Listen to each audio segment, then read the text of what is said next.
Dalam kitab Sabta Pujangga dan juga Primbon Jayabaya karya Ronggo Warsito diceritakan, konon setelah merasa cukup berguru kepada Syekh Samsudin Al-Wasil, Prabu Jayabaya bercerita tentang kondisi tanah Jawa saat masih kosong hingga kiamat kubro.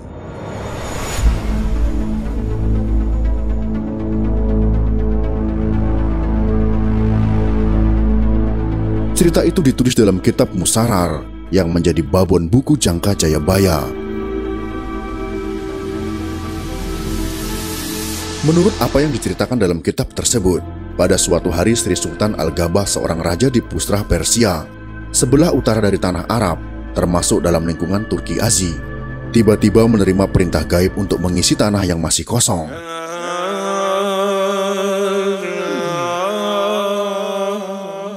Menteri kemudian mengumpulkan para nahkoda yang berpengalaman untuk ditanya.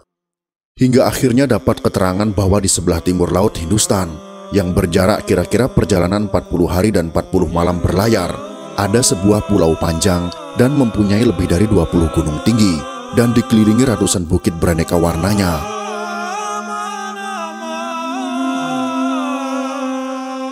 Pulau tersebut masih sunyi dan belum berpenghuni. Dari perjalanan didapatkanlah informasi tersebut. Sang menteri kemudian melaporkan kepada Sultan Al-Gabah dan oleh Sultan disambut dengan gembira. Kemudian Sultan memerintahkan untuk mempersiapkan 20.000 orang dengan dilengkapi senjata dan perlengkapan kehidupan secukupnya, yang selanjutnya mereka dikirim ke Pulau Jawa untuk dijadikan bibit manusia di pulau tersebut. Setelah berlayar selama kurang lebih 40 hari dan 40 malam, akhirnya rombongan besar ini mendarat di kaki Gunung Kendeng.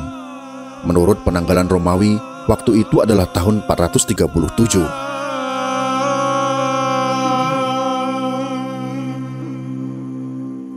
Dan menurut ramalan Jayabaya, sejak diinjak oleh kaki manusia yang pertama, hingga nanti tiba kiamat kubro, akan mengalami 2110 tahun surya, atau 2173 tahun Chandra.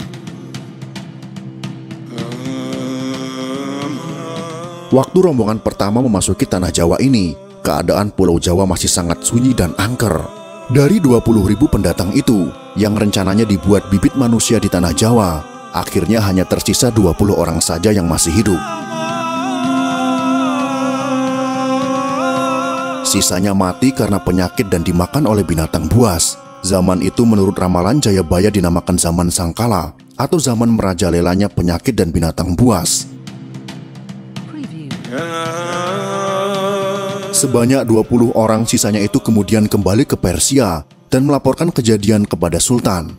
Selain sedih, Sultan juga marah dan kemudian mengumpulkan pendeta sakti untuk membuat tumbal dan jimat untuk menantang para jin, setan, dan dedemit di Jawa agar pulau tersebut bisa didiami.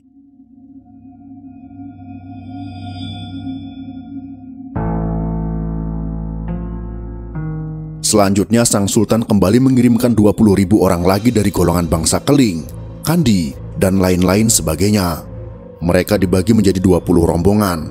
Masing-masing kelompok ini dipimpin oleh Singli Nangkung Usmanaji, seorang pendeta sakti dari Bani Israel, untuk menjelaskan kias kepada tanah Jawa. Waktu itu menurut penanggalan Romawi jatuh pada bulan Tasrinki 444.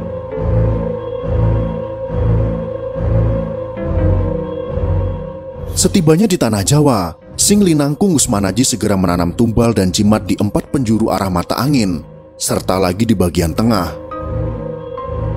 Tak lama kemudian, turun hujan yang luar biasa hebatnya, seperti akan terjadi kiamat. Dalam kitab-kitab kuno dampak cuaca yang seperti kiamat itu, karena para jin, setan, dan dedemit yang tadinya penuh mendiami Pulau Jawa, tidak tahan dan melarikan diri ke lautan. Setelah berhasil, mereka mulai mendiami tanah Jawa dan bercocok tanam dengan bibit yang telah mereka bawa dari Persia. Menurut ramalan Jangka Jayabaya, tanah Jawa sejak diisi manusia yang kedua kalinya ini, hingga tiba saat kiamat kubro, akan mengalami 2100 tahun surya atau 2163 tahun Chandra. 2100 tahun surya ini dapat dibagi menjadi trikali atau 3 periode zaman besar. yang masing-masing terdiri dari 700 tahun surya. Dan di setiap periode zaman besar tadi terbagi menjadi Sabto Maloko yang berarti zaman kecil, di mana masing-masing zaman kecil terdiri dari 100 hingga 700 tahun surya. Jika dikali 3, hasilnya sama dengan 2100 tahun surya.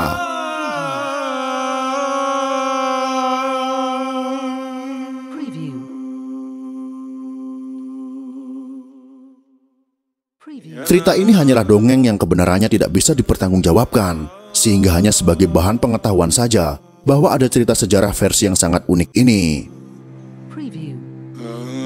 Jika kalian suka dengan video ini, silahkan berikan jempol ke atas. Dan jika kalian menganggap video ini bermanfaat, maka bagikanlah untuk teman-teman Anda yang lain.